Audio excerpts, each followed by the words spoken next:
जय राम जी की दोस्तों। शनिवार को शनिदेव पर तेल तो आपने जरूर चढ़ाया होगा, पर क्या आप इसके पीछे का कारण जानते हो? क्यों शनिदेव पर सिर्फ तेल ही चढ़ाया जाता है और कुछ क्यों नहीं चढ़ाते हम शनिदेव पर? अगर आप इस वीडियो को पूरा देख लोगे तो मेरा दावा है कि आप पर शनिदेव की कुदृष्टि कभी नहीं पड़ेगी और आपके जीवन में सुख और शांति सदैव बनी रहेगी। दोस्तों, आप वीडियो को देखकर चैनल सब्सक्राइब नहीं करते हो, प्लीज चैनल जरूर सब्सक्राइब कर दिया करो, इससे हमें और अच्छा काम करने की प्रेरणा मिलती है। एक बार शाम के समय हनुमान जी राम सेतु के नजदीक श्री राम का ध्यान लगाकर बैठे थे।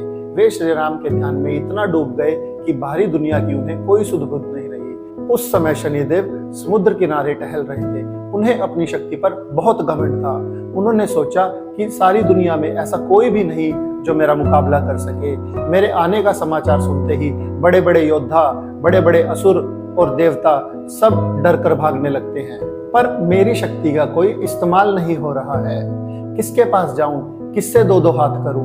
वो ऐसा सोच ही रहे थे कि उन्हें ध्यान में बैठे हुए हनुमान जी दिख गए। वे हनुमान जी के पास जाकर बोले, ए बंदर, उठ, मेरे साथ मुकाबला कर, मेरे साथ युद्ध कर, क्या तू भक्ति का ढोंग कर रहा है?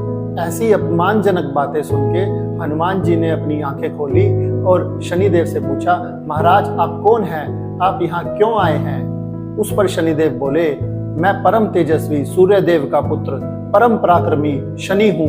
मेरा नाम सुनते ही सारा जगत कांपने लगता है। मैं तुमसे युद्ध करने आया हूँ, आओ मुझसे द्वंद्व करो। हनुमान जी बड़ी विनम्रता से बोले, शनिदेव, मैं अपने प्रभु का ध्यान लगा रहा हूँ। मैं इस वक्त अपने प्रभु के ध्यान में व्यस्त हूँ। आप कृपा करके कहीं और जाइए, किसी और के साथ युद्ध करिए। इस पर शनिदेव बोले, वापस जाना तो मैंने कभी सीखा ही नहीं। एक बार मैं जहाँ चला गया वहां मैं अपनी प्रधानता स्वीकार करवा कर ही आता हूँ। हनुमान जी ने बहुत कोशिश करी पर शनिदेव नहीं माने। तब शनिदेव हनुमान जी से बोले, हनुमान तुम कायर मत बनो, आओ मेरे साथ युद्ध करो। और ऐसा बोलते हुए शनिदेव ने हनुमान जी का हाथ पकड़ के उन्हें अपनी तरफ खींच लिया। तब हनुमान जी बोले, तुम ऐसे नहीं मानोगे। और हनुमान जी ने अपनी पूंछ बढ़ाकर शनिदेव को उसमें जकड़ लिया। शनिदेव छटपटाने लगे पर कुछ कर नहीं सके। वे दर्द से कराहने लगे। तब हनुमान जी बोले, अब मेरा श्री राम सेतु की प्रदक्षिणा का समय हो गया है। और हनुमान जी दौड़ लगाकर सेतु की प्रदक्षिणा करने लगे।